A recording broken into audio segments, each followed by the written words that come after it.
भैया world cup जो है वो बहुत ही अगर मगर वाली सिचुएशन में चला गया। क्यों?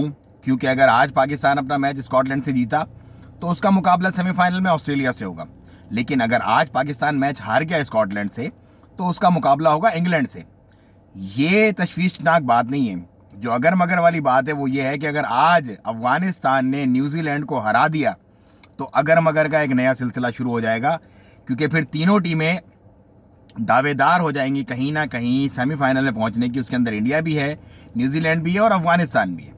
तो आखिरी जो इनके मैचेस होंगे फिर वो फैसला कुन साबित होंगे कि कौन सी टीम रन रेट की बेसिस पे जाती है ग्रुप बी से सेमीफाइनल में। लेकिन बहरहाल दिलचस्प हो रहा है मामला और मेरा ये ख्याल है कि पाकिस्तान तो इंशाल्लाह पहुंच ही जाएगा। लेकिन बाकी जो दो टीमें हैं उनके अंदर से न्यूजीलैंड एक स्ट्रॉन्ग कंटेंडर है अभी तक, और इंडिया के भी चांसेस कहीं ना कहीं बन सकते हैं लेकिन श्योर नहीं है। लेकिन अफगानिस्तान मेरा नहीं ख्याल कि न्यूजीलैंड को आज के मैच में हरा पाएगा। मतलब नामुमकिन सी बात है, नामुमकिन।